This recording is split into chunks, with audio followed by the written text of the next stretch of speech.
So, garage sale. It is probably one of the highlight events of our church. We have a ton of vendors, a ton of people come through our property. Tell me the heart behind it and kind of what got this started. Yeah, am I on? You're on. We just thought, we want to be able to serve the community that we live in.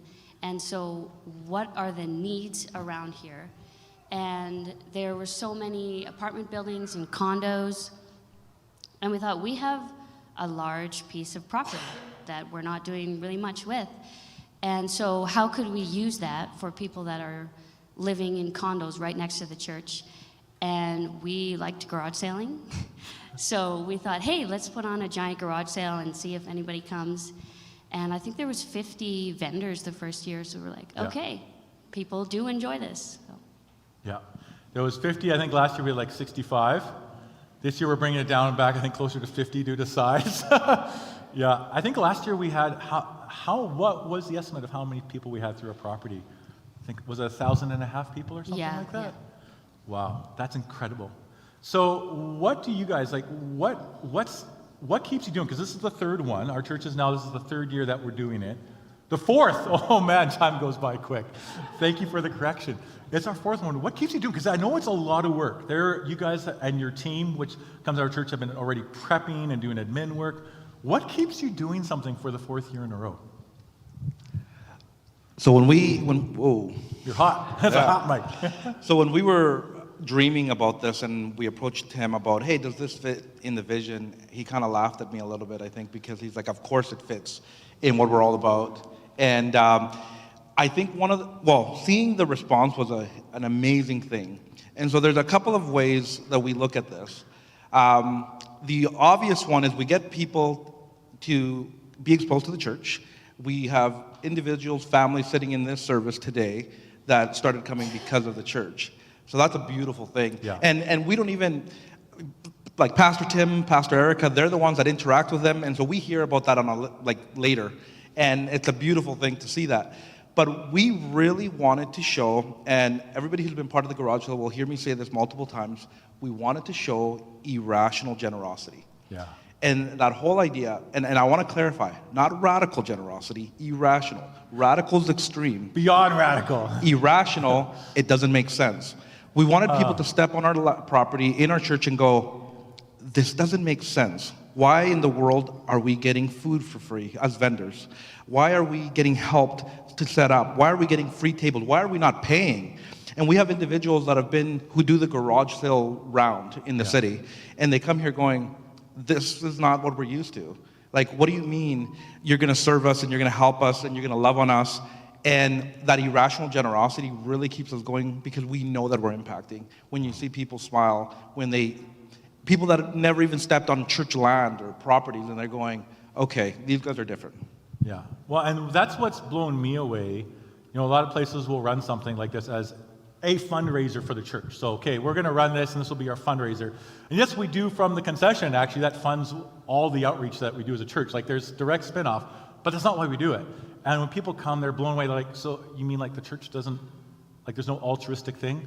Like there's no, I mean, this is altruistic. There's no like bait and switch. There's no hidden trap. You're not going to like charge us for something we're not expecting. Because people are kind of used to that. And all of a sudden, like what you said, it's irrational. It kind of blows them away. And I love that about it. And I love that the two of you have brought that heart to it. So as you look to this one, this is our fourth one, as you pointed out. What are some things that you're excited about as we go into our fourth garage sale together? I think kind of what you guys were just saying. I'm most excited for seeing the vendors that are so blown away that we're offering it for free. Like even through emails prior to the garage sale, they're like, are you sure that there's no charge? Like, I'm really skeptical. Yeah. When comes the hook? Yeah. Exactly, right? And even we hand out little packages to our vendors, and they always think there's going to be something in there where they're going to get charged. I'm like, no, it's 100% free, I swear. So yeah, I think that's what I'm looking forward to, just more of that. Yeah. I'm looking forward to something the first year we did it, it was just, we kind of, let's put this together. There was no tents, it was hot. We learned a lot, it was our first time, right? But it was a success. The next year, we kept it the same way. We tweaked. We've always been pivoting, learning new things. And one of the biggest things we're doing, we started last year, but we're engaging more this year, is inviting the business community into it. So we've asked them to sponsor the garage sale so that they can be in the community and show that, hey, we believe in this garage sale. We believe in what this church is doing. And so in that matter, the church never pays a single cent out of the budget to put on this garage sale. Wow. And That's incredible. and that's why the concession that we sell to people that come through, For very reasonable prices. very reasonable, becomes an extra amount of money that goes to the church. So we wanted this event to be a blessing to the church, not to take away. And through all of you who volunteer and give your time, whatever it is that you do, whether you made a sign, whether you helped carry a cart, whatever you did, it matters to us. And so it's a beautiful thing to see that the business community is buying into that, Yeah. and wanting to support it. Well, an incredible thing. So Graham Neves in our church, he texted me this week. He's like Superstore in Castle Downs. Heard about what you guys are doing. They want to donate two coolers to the church. I'm thinking two like cheap little blue plasticky coolers, right? And he sends me a picture, and they're these super classy. I should have actually had them out here. They're in the kitchen, but on wheels. These retro coolers, and they're like, "Yeah, we love what you're doing. Can we just?" And I walk in. I'm expecting one cooler, and they go, "How many coolers would you like?" I'm going, "Coolers? Like plural?" Right? But like that's what happens when the church altruistically loves the community. I think the community actually begins to notice. We have a new family in our church who were here last week, and they were on their community page of a community that's near here. And their comment to me, and this blew my mind and kind of reframed a bit of how I see our interaction with the community we're called to serve. They said, we're on these community pages, they're on Facebook, these like community threads, and they said, we saw how much the community loves the church. I want you to hear that. Not how much the church loves the community, how much the community loves the church. And I was like, it just totally reframed, because it's this reciprocal relationship, right? We have like the business side community, right? They're jumping on board and saying, hey, we want to be part of this. And we have people here in our church sitting here right now because of the garage sale who are experiencing Jesus Christ and the kingdom of God through what you guys are doing. Yeah. If you come to the garage sale, you'll get as a volunteer, you'll be putting on a shirt that says "Love Your Neighbor," Yes. and yeah, we're seeing it. I love how you're talking about how the community is seeing how the community loves this garage sale, our church. But we're trying to do that, set the example, and yeah, it's been really cool. And I want to be very clear. Alex and I get the opportunity to sit up here talk about this. But we would not be able to do this without all of you who have believed in this vision and helped us in one way. Like, you don't understand. There's some of you that come in for the day, but there's some of you behind closed doors that do things that actually For impact. weeks, they've been working. They're huge. And so Yeah. this is what's happened. We just get to provide some vision and leadership so it stays on purpose and organized. But this is River West. Let's be clear on that. Yeah. So talking about volunteers, so kind of the leadership comes, so we have what's called the Community Transformation Team, which is tasked with a part of our church with community outreach and engagement. And so they do a lot of our stuff that is outside of these four walls. And so there's a team, and then you guys are, and then there's a sub-team within the team, which is the community, which is the garage sale team, and they do the admin behind the scenes, they do the planning, all the ordering of stuff that has to happen before. Megan Berg is doing the concession, and will do a way better job than I did last year. And so this is a team effort, but we need a bunch of people the weekend of, so Friday night and then on Saturday as well. Could you take us through what's needed so people can see how they can fit in? So we're going to start on Friday night. And the reason for that is that we've been able to invite REMAX to let us borrow a bunch of tents. And so they'll come in, and we're just waiting to make sure we know all the details, but they'll come in and set up two 20 by 20s on our land. And then we want to set up all the tables.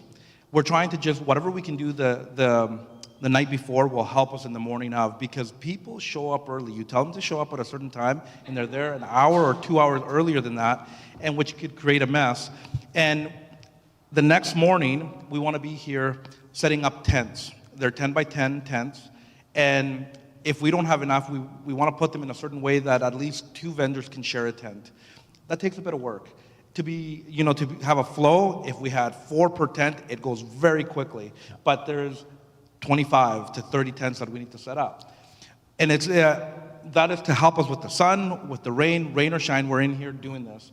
And so once that is set up, we need mobilize a group of volunteers, and this is part of the vision when I'm talking about irrational generosity. We help them take their things to their tables. We help them unload their vehicles. That is something we started last year, and it was a beautiful thing. Now, there's a few out there that don't want help. That's fine, but we want to also give them wagons so that they can have the things to carry their stuff. But we need people. Like, this is the interaction, the one-on-one. You come in there and you go, how can I help you? It's almost like being at a hotel or customer service. It's just, how can we show hospitality to you? And here, we're not going to set you up. We're just going to carry you to your table. How can we help? You can go park. You're going to be good. That's like the main heart, the busiest part of our morning. And then we're just kind of hanging out. Concession takes over. And then cleanup, of course. Yeah. Towards the afternoon, we have to take down the tents, put away all the tables. And with a lot of volunteers, it's actually not too bad. It's actually pretty easy. And it's been really good in the last couple of years. Yeah. So this is an invite to all of you.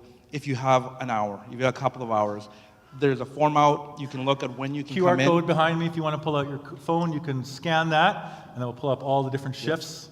Yeah. There's like a setup, serving shift. There's a parking crew. We want to make sure that our parking lot is running smooth because there's a lot of people that are coming through here, and of course the concession with Megan, and then the taking down, which there's the first year we did it, I think there was only a few of us taking down. We did it. We got to do what we got to do.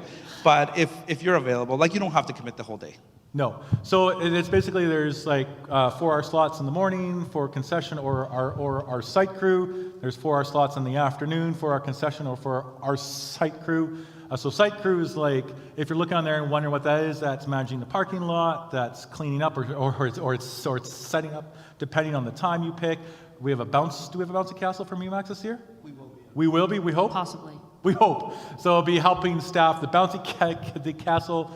So if you're on there, that's what those different slots kind of do. And then the concession, we get to use those fancy new coolers from Superstore, and that will be a great way to serve the community. Yeah. Is there anything else that we should know as a church about the garage sale before we wrap up? At the risk of missing a few names here, with the transformation team, individuals, and I'm pretty sure they're not going to like this, but I have to pull it out because it's not about the team. Like somebody like Don Dick, Jameson, and Megan, Curtis and Stacy. And there's a few others like that have been there helping us out, strategizing, and you know who you are if I've missed your name, but thank you, because you guys, we can sit up here because you guys are making us look good. And so, thank you. Thank you so much. Let's give Walter and Alex a hand and the team for what they're doing.